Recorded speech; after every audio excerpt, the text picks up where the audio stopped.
Mi nombre es Luz Helena Muñoz Salazar, soy licenciada en Artes Escénicas. Hoy quiero compartir con ustedes la experiencia de creación teatral sobre la trata y el abuso sexual infantil, que es el resultado de una investigación realizada en el 2018 en la ciudad de Cartagena, que fue premiada por el Instituto de Patrimonio y Cultura como un proyecto de creación.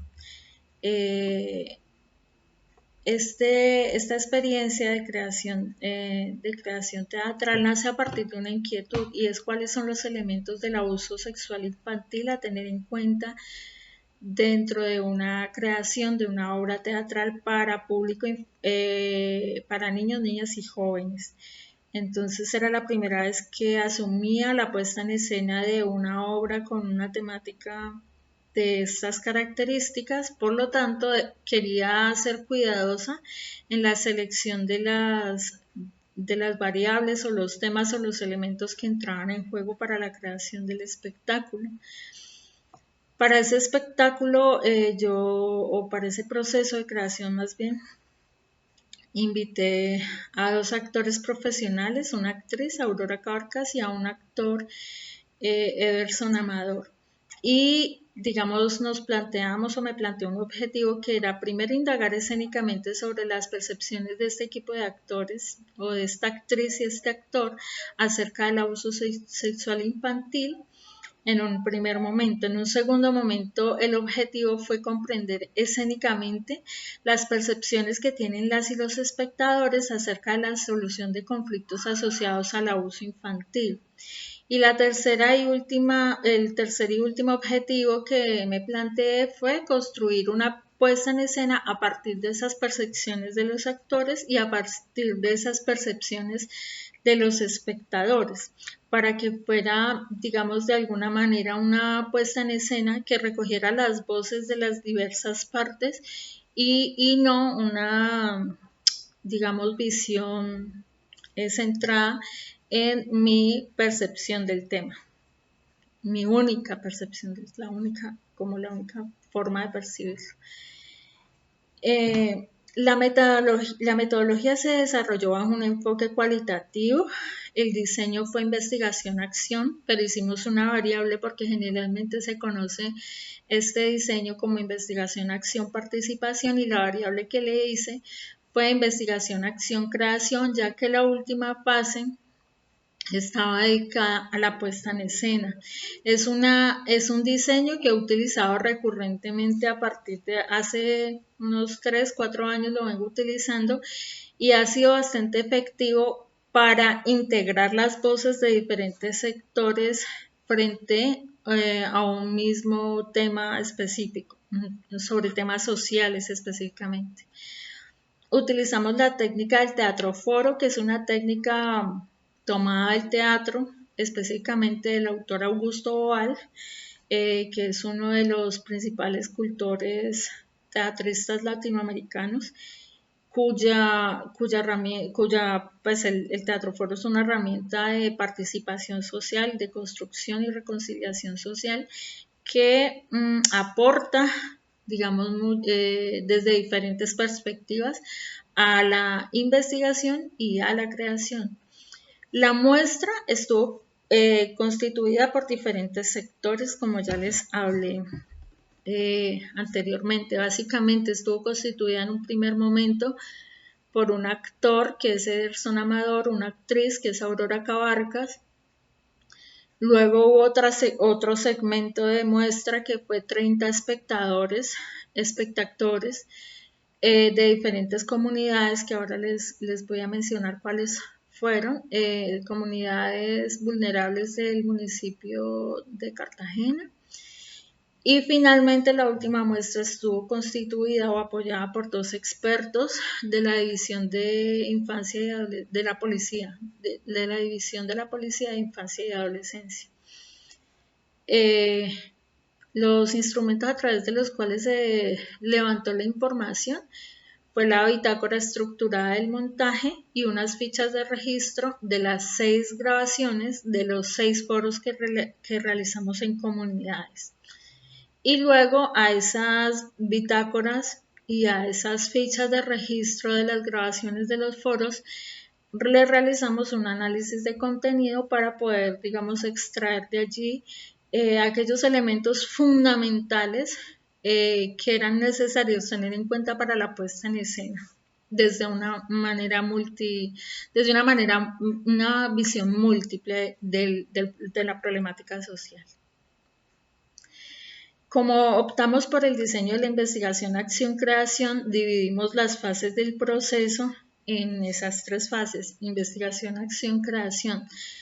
Durante la fase de investigación desarrollamos un laboratorio del cuerpo expresivo de 150 horas donde se realizaron cerca de 60 improvisaciones con respecto al abuso sexual infantil, haciendo una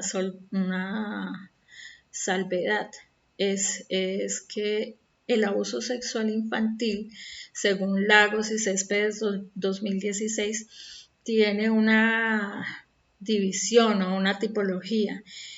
Existe el abuso sexual infantil con contacto físico, que es la primera categoría. La segunda categoría es sin contacto físico.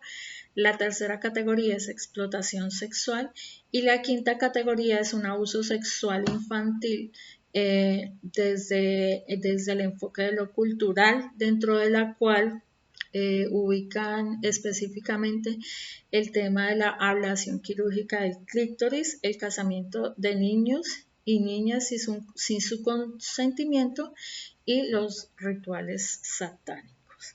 Sin embargo, nosotros de estas 4 categorías, bastante complejas todas, decidimos trabajar solo las 2 primeras categorías, que son el abuso sexual infantil con contacto físico y el abuso sexual sin contacto físico. En el primero se reconocen la violación, la penetración digital, la penetración vaginal o anal con pene, la penetración vaginal o anal con objeto, las caricias, la sodomía y las conductas sexuales con personas del mismo sexo, el contacto genital oral y el involucramiento del niño en contactos sexuales con animales son como las categorías de la primera variable, que es de contacto, y las categorías de la segunda variable, que es sin contacto. Dentro de esas categorías están las propuestas verbales sobre actividad sexual de manera explícita, el exhibicionismo, obligar a los niños y niñas a ver actividades sexuales de otras personas, y esto incluye obligar a verlos pornografía. ¿Listo? Entonces decidimos trabajar específicamente sobre las 2 primeras, ya que tienen un nivel de complejidad, digamos, asumirlas todas tendría un nivel de complejidad mucho más amplio. Entonces decidimos dejarlo solo en esas 2 categorías. En esta fase que encontramos, ¿cuál fue la percepción que se evidenció en los actores? La primera gran, digamos, el primer gran hallazgo de este laboratorio era que la actriz y el actor percibían, porque así lo mostraron en las improvisaciones, que todas las formas de violencia que habíamos elegido, de violencia sexual, estaban basadas en las violencias simbólicas, específicamente en las violencias simbólicas desde las canciones, la tradición oral y los juegos. Y en estas 3 categorías que aparecen, que aparece esa violencia simbólica, en todas 3 es evidente el grado de hipersexualización de los niños, las niñas y los jóvenes, ¿cierto? Y otro de los hallazgos es que fue muy importante y que lo evadimos desde el principio, era no trabajar la explotación sexual infantil, pero encontramos que fue aunque no estábamos trabajando sobre esa categoría, había en las improvisaciones recurrentemente asumir la trata de personas en la categoría de abuso sexual infantil sin contacto físico. Entonces, ese hallazgo, la trata de personas, quedó como un factor importante para incluirlo dentro de la puesta en escena. Y bueno, finalmente ambos hallazgos son hallazgos que atraviesan la puesta en escena de principio a fin. En cuanto en la segunda fase de acción, se llama dramaturgia simultánea. La dramaturgia simultánea la tomamos de la idea de Augusto Boal, desde el teatro del oprimido específicamente. En el teatro foro, la dramaturgia simultánea es una parte constitutiva del teatro foro que consiste en, cuando hay una puesta en escena realizada por actores frente a un público, frente a una situación compleja, una problemática social, hay un momento en que los actores deben plantear una solución escénica al problema, y esa solución escénica siempre va a fallar en esta estructura propuesta por Boal, que se llama la crisis china, siempre falla.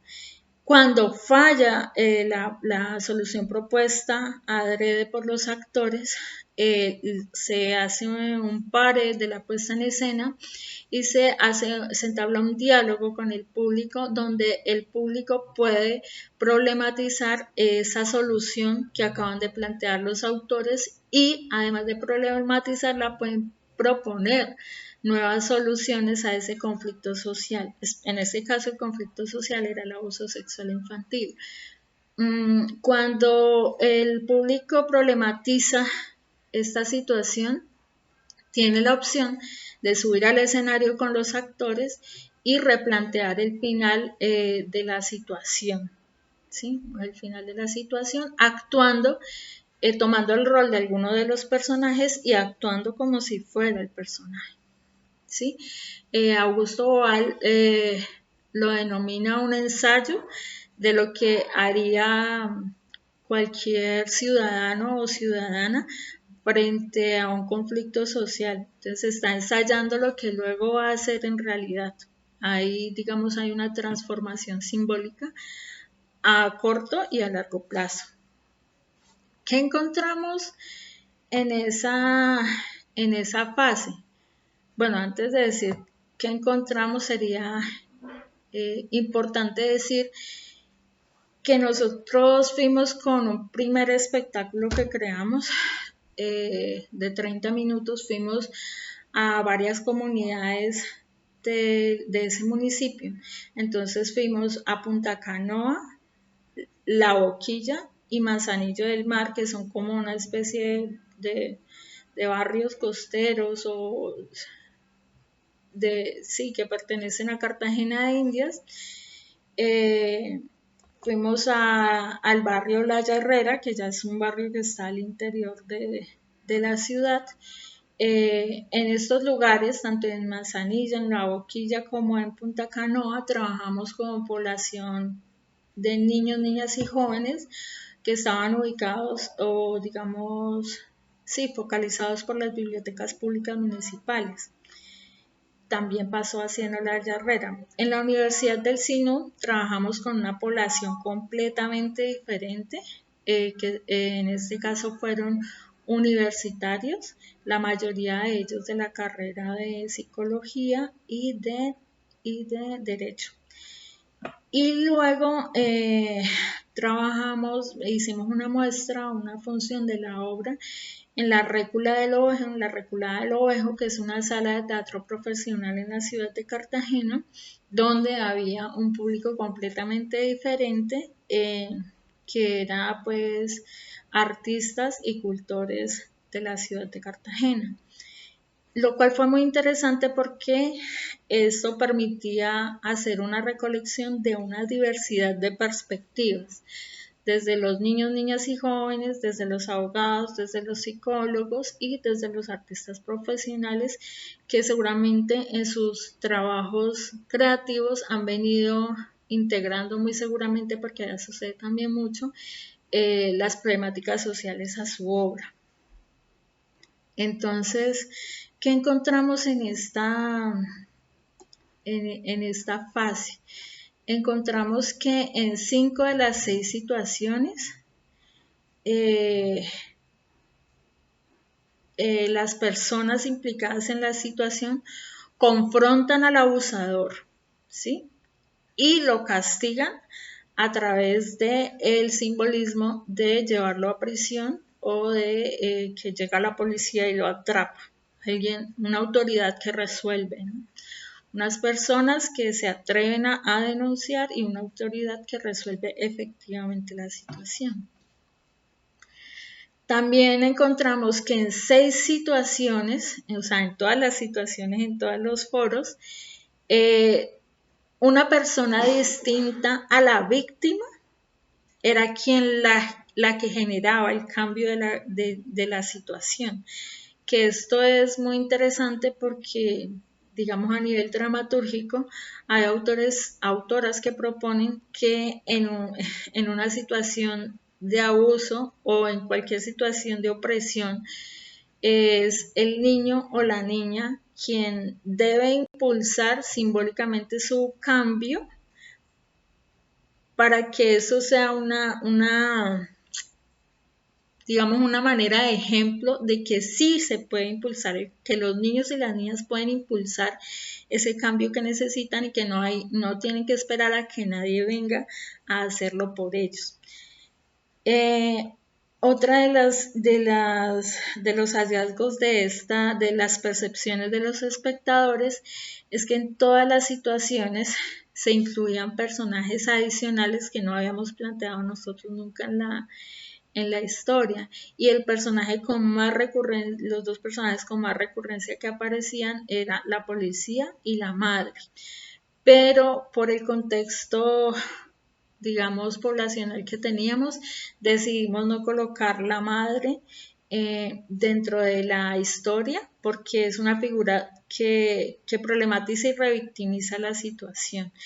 Entonces decidimos trabajar con otro tipo de personajes. En este caso, los personajes con los que se trabajaron fueron la niña Salomé, Kai, que es el hombre abusador, y la profesora de Salomé. Son 3 personajes los que desarrollan toda la historia.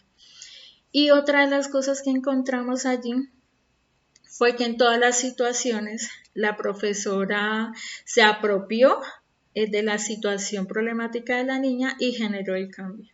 ¿Listo? Entonces, que es un modelo que quizá sustituye a la imagen materna. Pero bueno, no nos vamos a detener ahí. Bueno, finalmente la tercera fase, que ya fue la creación, cuando teníamos todas las perspectivas del actor y la actriz, más las perspectivas de la comunidad, de una comunidad diversa, porque no eran solo niñas, niños y jóvenes, sino que también eran abogados, psicólogos, y dentro de las muestras que se hicieron para niños, niñas y jóvenes, participaron también madres, directoras de las escuelas, los profesores acompañantes de los niños y las niñas. Entonces, digamos que el Teatro Foro lo que permitió fue hacer una gran recogida de las percepciones, de diversas percepciones, de diversos puntos de vista. Fue digamos, el punto a favor que tuvo haber incluido este tipo de propuesta dentro de la metodología. Entonces, en esta fase se hizo el texto material que se llama Se fue el caimán. Básicamente se hizo como una forma de deconstrucción a una violencia simbólica, que es una violencia instaurada en la tradición oral, específicamente en la figura del hombre caimán. También otro resultado de la investigación fue la puesta en escena de ese texto en 2 formatos, formato sala de teatro y formato espacios no convencionales, que permite llegar a cualquier tipo de espacio que no esté acondicionado con las convenciones tradicionales para una función teatral.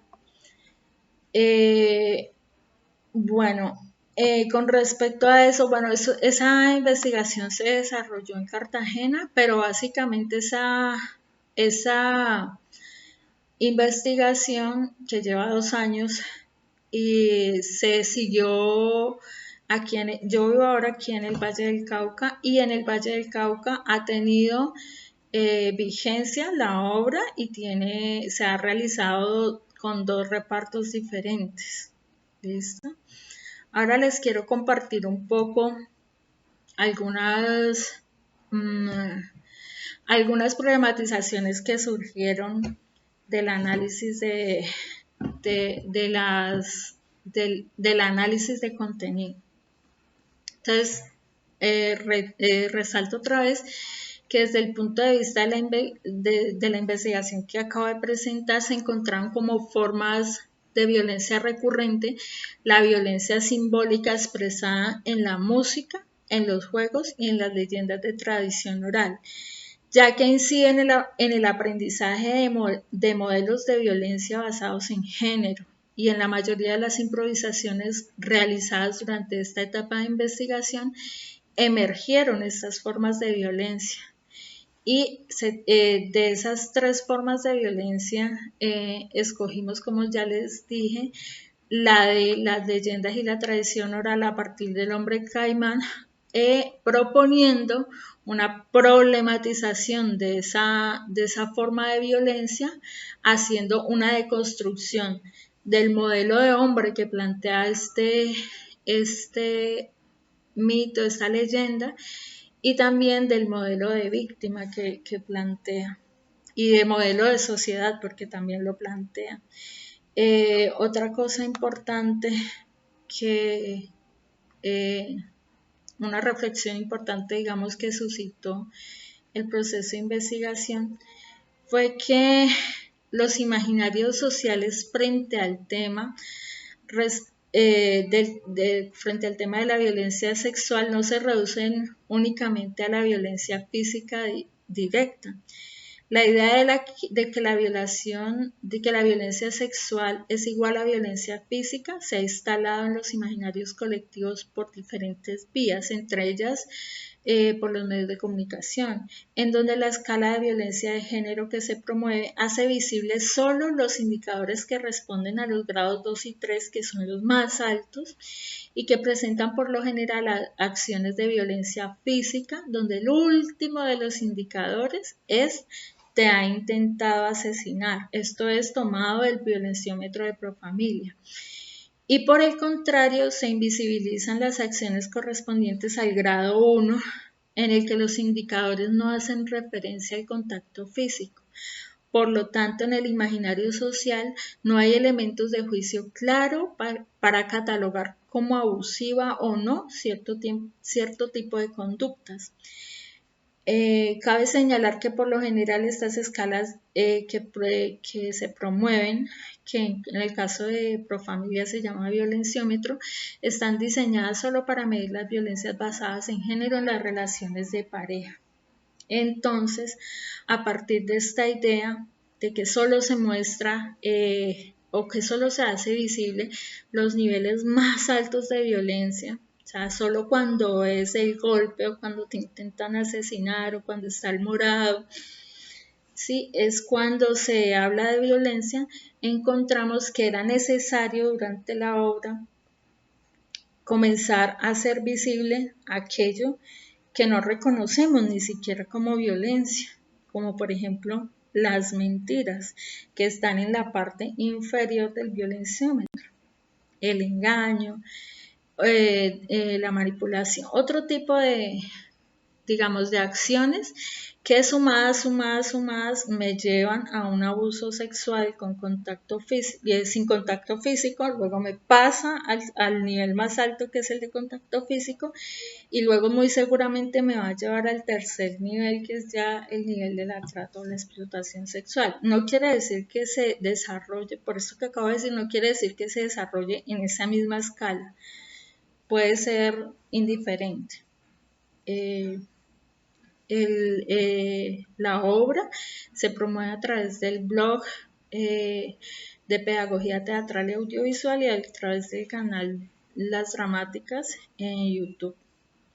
Espero que les haya, digamos, logrado manifestar todo lo que abarca la investigación en tan poco tiempo y que de alguna manera podamos generar vínculos para seguir retroalimentando la experiencia, que es una experiencia investigativa que sigue viva, que no para, que se alimenta cada vez más de las miradas de otros y otras.